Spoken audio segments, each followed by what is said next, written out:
वो ये कहता है कि जो आपकी जो डोमेन है ये पूरी की पूरी आपके जो एक्चुअल ये सेट है ना इसके बराबर होनी चाहिए। यानी कि अगर मैं इसको इस तरह से बताऊं कि आपके पास जो इस पहले बॉक्स के अंदर जो एलिमेंट्स है ना इन सबसे एरोज निकलना ज़रूरी है। यानी कि आप इन सब को इसके अंदर ज़रूर डालें, ये वाली बात है इसके अंदर, ठीक है।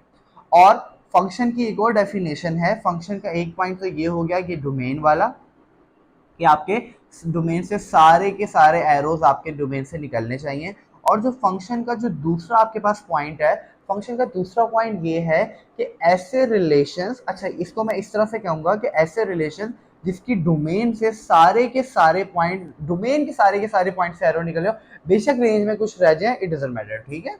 तो वो कहते हैं कि ऐसे पॉइंट्स आपके पास, ऐसे रिलेशंस आपके पास जिसके अंदर आपके डोमेन का ये सिस्टम हो रहा हो और आपके डोमेन में से कहीं से भी दो एरोज ना निकल रहे हो, सही है। मतलब ये है कि आपके पास ऐसा ना हो कि आप जब जीरो पुट कर रहे हैं तो थ्री आ रहा है और जब जीरो पुट कर रहे हैं तो टू भी आ रहा है। फॉर एग्जाम्पल अगर मैं यहाँ पर अपने पास एक फंक्शन लेता हूँ, मैं कहता हूँ y is equal to x square, ठीक है। अब मैं आपको जरा इसकी एग्जाम्पल देने लगा हूँ, तो इसको देखिएगा जरा गौर से। अब y is equal to x square और मैं इसकी यहाँ पे जरा डोमेन बना लेता हूँ। इसकी डोमेन में कहता हूँ मेरे पास है 4 and 9 है मेरे पास, ठीक है। 4 and 9 है और मेरे पास यहाँ पर इसके अंदर रेंज के अंदर एलिमेंट्स आ रहे हैं -2, +2, -3, -2, +2 एंड +3, ठीक है। अब देखें मेरे पास ये है डोमेन और ये है मेरे पास रेंज। अच्छा आप ये सोच रहे होंगे कि ये आपको कहाँ से आएगा, तो ये अभी हम डोमेन और रेंज निकालना सीखेंगे, तो इसमें आपने घबराना नहीं है। सिर्फ आप फंक्शन को अंडरस्टैंड करें। देखें अब यहाँ पे आपके पास फंक्शन है, आप इस फंक्शन के अंदर जरा 4 डाल के देखिए। आप बोलिए 4 का स्क्वायर, सही है। ओ सॉरी, मैंने जरा यहाँ पे फंक्शन अपना गलत ले लिया है। आप इसको अंडर रूट एक्स कीजिए, ठीक है। फॉर एग्जाम्पल आप स्क्वायर से भी हो जाएगा, ठीक है। आप अंडर रूट एक्स कीजिए। अब देखें एक्स के अंदर आप डालिए 4, तो आप जब आपको बताया इसको सॉल्व करेंगे तो आपके पास आएगा प्लस एंड -2। अब आपके पास दो वैल्यूज आएंगे, क्या आएंगे, एक आइए प्लस और एक आइए माइनस। तो देखें अब आपने इस 4 को एक दफ़ा आपने +4 के साथ मैप करना है और अब आपने इस 4 को एक दफ़ा -4 के साथ मैप करना है, ठीक है। और अब आप यहाँ पे ज़रा 9 पुट करेंगे तो आपको पता है क्या आएगा आपके पास, प्लस एंड -3। तो अब आपका 3 मैप हो रहा है इससे और आपका ये 3 मैप हो रहा है इससे। देखिए ये जो केस आता है ना आपके पास, कि आपके पास एक इनपुट यानी कि एक डोमेन से आपके पास दो आउटपुट आ रहे हैं, ये गलत है। फंक्शन कहता है कि मैं इस चीज को अलाउ नहीं करूंगा, ठीक है। ऐसे रिलेशंस जिसके अंदर आपका एक डोमेन का एलिमेंट किसी दो रेंज के एलिमेंट्स के ऊपर मैप हो रहा हो, तो वो आपके क्या कहलाएंगे, वो आपका फंक्शन नहीं कहलाएगा, वो नॉर्मल रिलेशन से कहलाएगा, लेकिन वो फंक्शन नहीं कहलाएगा। और देखें यहाँ पे फंक्शन की पहली प्रॉपर्टी फुलफिल हो रही है, क्या, कि आपके दोनों एलिमेंट से एरो निकल रहा है, ठीक है। और एरो कितने निकलने चाहिए, सिर्फ एक, ठीक है। और यहाँ पे अभी दो निकल रहे हैं। अच्छा देखिए ऐसा केस हो सकता है, मैं बार बार आपको फंक्शन ही बना के दिखा रहा, ठीक है। देखिए ऐसा केस हो सकता है जैसे 1 2 3 है एंड 5 7 9 है, आपके पास कोई भी समझे कोई फंक्शन है, ये उसके इनपुट से ही आउटपुट है। ऐसा हो सकता है कि जब आप यहाँ पे 1 पुट करें, ऐसा हो सकता है कि आप 1 पुट करें तो 7 आए, सही है। आप 1 पुट करें तो 5 आए, 2 पुट करें तो 7 आए, और जब आप 3 पुट करें तो हो सकता है दोबारा से 5 आ जाए। ऐसा पॉसिबल है, ऐसा पॉसिबल है कि देखिए अब देखिए आप सिर्फ डोमेन को देखा करें। डोमेन पे सारे एलिमेंट से एरो निकल रहे हैं, निकल रहे हैं, सबसे एक एक एलिमेंट ही निकल रहा है, निकल रहा है, ठीक है। अब यहाँ पे क्या हो रहा है कि आपका जो 1 है और जो आपका 3 है ये सेम आउटपुट दे रहे हैं, तो इट डजेंट मैटर, ठीक है। ये ऐसा हो सकता है, ठीक है।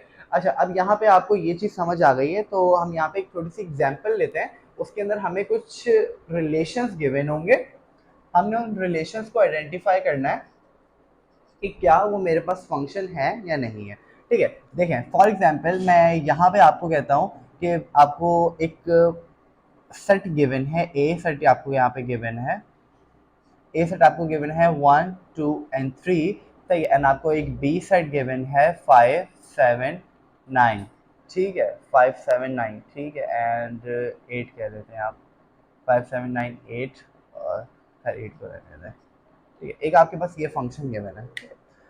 अब मैं आपको यहाँ पे कहता हूँ कि अब आपने एक फंक्शन बनाना है। देखिए फंक्शन को कैसे लिखते हैं, function function A to B, relation होगा तो यहाँ पे एफ की जगह क्या आ जाएगा, आर आ जाएगा, ठीक है। अब मैं आपको कहता हूं कि आपने बताना है कि इसमें से फंक्शन ए से बी कौन सा है, और आपके पास ऑप्शन है सबसे पहला आपके पास ऑप्शन है, फॉर एग्जांपल मैं कहता हूं कि 1,5 एंड 2,9। ठीक है,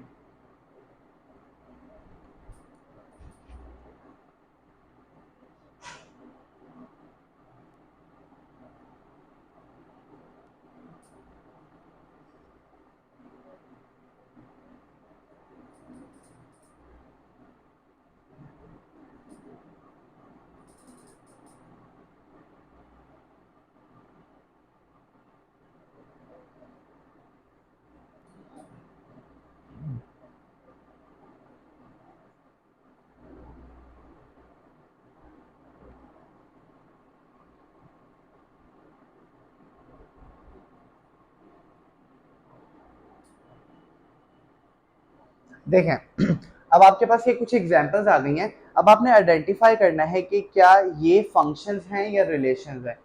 तो देखिए, इसको आइडेंटिफाई करने का सबसे आसान तरीका क्या है कि आप वही डायग्राम बनाएं। अब देखिए, आपको जब ऐसी फॉर्म में रिलेशंस गिवन हो, ये सारे आपको रिलेशन गिवन है, आपने आइडेंटिफाई करना है कि क्या ये फंक्शन है या नहीं है। तो देखिए, आपके पास ये जो पहला एलिमेंट होता है हमेशा सारे ऑर्डर पेयर्स का, ये जो पहला एलिमेंट होता है, ये पहला एलिमेंट आपके पास होता है डोमेन का। सही है। और ये एलिमेंट डोमेन का क्यों होता है? देखें, डोमेन आपको यहाँ पर बताई जाएगी। आपको बताया जा रहा है कि आपने ए से बी पे सेट बनाना है, ए से बी पे सेट बनाना है। तो मतलब ये है कि ये आपका आ रहा होगा ए, और ये आपका आ रहा होगा यहाँ पर बी। ठीक है, और आपने मैपिंग इस तरह से करनी है, ये आपको ये कह रहे हैं, इसका मतलब ये होता है। ठीक है, तो अब देखें, अब आपके पास इसका मतलब ये है कि आपके जो रिलेशन गिवन होंगे वो भी इस फॉर्म में गिवन होंगे कि पहले आपके पास ए आ रहा होगा और फिर आपके पास बी आ रहा होगा। देखें, ये है मेरे पास ए का एलिमेंट, ये है बी का एलिमेंट, ये है ए का एलिमेंट, ये है बी का एलिमेंट। देखें, ए के अंदर वन है, क्या बी के अंदर वन था? नहीं। तो इसका मतलब कि ये ए सेट का एलिमेंट था, वन ए सेट का एलिमेंट था। अब 5 इस सेट का एलिमेंट है। तो इसी तरह से, तो अब जब ये पहले है और आपने फंक्शन भी ए से बी के लिए बनाना था, तो दिस इज योर डोमेन। या आप आसान साथ में, अगर आपको मेरी बातें कॉम्प्लेक्स लग रही हैं तो आप ये समझें कि ये आपकी पहले एलिमेंट आपकी क्या होते हैं? डोमेन होती है। तो अब आप क्या करेंगे? इस एलिमेंट से इस पे मैप करेंगे। तो देखें, अब आपके पास क्या गिवन है? 1 गिवन है, 2 गिवन है, बस। ठीक है, और आपके मैप किस पर हो रहा है? 5 पर हो रहा है और 9 पर हो रहा है। ये ऐसे मैपिंग हो रही है। क्या जब आपने 1 पुट किया तो आपके पास एलिमेंट आया 5, और अगर आपने 2 पुट किया तो आपके पास एलिमेंट आया 9। सही है। अच्छा, अब यहाँ पे एक चीज गौर कीजिए, एक चीज के आपके पास ए सेट के अंदर क्या चीजें थी? ए सेट आपकी ये इन्होंने यहाँ पे आपको डोमेन बताई थी, ओवरऑल डोमेन। सही है, यानी कि अगर मैं ओवरऑल डोमेन की बात करूँ, ओवरऑल डोमेन थी 1, 2 एंड 3, ये डोमेन थी। लेकिन आपके जो एरो निकले वो सिर्फ 1 एंड 2 से निकले। अगर यहाँ पे 3 था तो 3 का एरो किधर गया? नहीं निकला। तो फंक्शन मुझे क्या कहता है कि आपके पास डोमेन में जितने एलिमेंट्स हो सबसे एरो निकलना चाहिए। तो ये नहीं निकला, तो ये तो मेरे पास फंक्शन नहीं है। ठीक है, अब सेकेंड एलिमेंट के ऊपर आइए। आप सेकेंड एलिमेंट के ऊपर आप देखिए, ये आपके पास है, मैं कहता हूँ 5, 7 एंड 9, और ये है 1, 2, 3। ठीक है, अब देखिए, वो कहते हैं कि 1 से आपकी मैपिंग हो रही है 5 पे। ठीक है, अब वो कहते हैं 2 से आपकी मैपिंग हो रही है 7 पे, फिर वो कहते हैं 2 से मैपिंग हो रही है 9 पे, और फिर वो कहते हैं कि 3 से मैपिंग हो रही है आपके पास फिर 9 पे। ठीक है, अब यहाँ पर देखिए, इससे भी आपके पास एरो निकल रहा है, इससे भी एरो निकल रहा है, इससे भी एरो निकल रहा है। सही है, लेकिन इससे एक निकल रहा है, ठीक है, इससे दो निकल रहा है। हमने ये वाली चीज देखी थी कि हमारे पास ये वाली डबलिंग भी नहीं होनी चाहिए कि एक इनपुट आपके पास दो आउटपुट ना दे। तो ये आपके पास क्या है? फंक्शन नहीं है। सही, अब हम इसकी बात करें अगर, तो देखें यहाँ पे क्या है? 1, 2, 3 है, और यहाँ पे क्या है? 5, 7, 9 है। तो देखिए, 1 से आप 7 पे मैप कर रहे हैं, ठीक है भाई। अब आप 2 से मैप 7 पे मैप कर रहे हैं, ठीक है भाई। और आप 3 से कर रहे हैं 9 पे। सबसे एरो निकल रहा है, सबसे एक ही एरो निकल रहा है, और इसके ऊपर आगे दो एरोज आ रहे हैं, यानी कि दो इनपुट का एक आउटपुट आ रहा है। तो ये मैटर नहीं करता, तो ये मेरे पास फंक्शन है। मैं कह दूंगा ये मेरे पास क्या है? फंक्शन है। ये मेरे पास फंक्शन है। अब आगे देखिए, ये फंक्शन है। ठीक है, अब देखिए, अब वो कहते हैं कि आपकी मैपिंग हो रही है 1, 2, 3, वो कहते हैं कि 5, 7 एंड 9। ठीक है, अब वो कहते हैं कि आपने इसकी मैपिंग आपकी किसके साथ हो रही है? 1 की मैपिंग हो रही है आपके साथ, आपकी 5 के साथ। आपकी 2 की मैपिंग हो रही है 5 के साथ, और आपकी 3 की मैपिंग हो रही है 9 के साथ। तो आपके पास ये भी एक वैलिड फंक्शन है, क्यों? क्योंकि सबसे एक ही क्या एरो निकल रहा है, और सबसे एरो सारे के सारे फंक्शन से एरो निकल रहे हैं। तो ये होता है बेसिकली हमारे पास फंक्शन का और रिलेशन के अंदर डिफरेंस, और ये हमारे पास फंक्शन होते हैं। अगर आपको मेरी वीडियो अच्छी लगी है तो do give it a thumbs up and subscribe my channel. और मैं अगली एक्सरसाइज के अंदर, अभी इसकी एक्सरसाइज के अंदर इसको यूज़ कर रहा हूँ, तो एक्सरसाइज 1.17.5 जो हमारी चल रही है, तो आप उसको ज़रूर देखिएगा। Thank you so much. अल्लाह हाफिज़।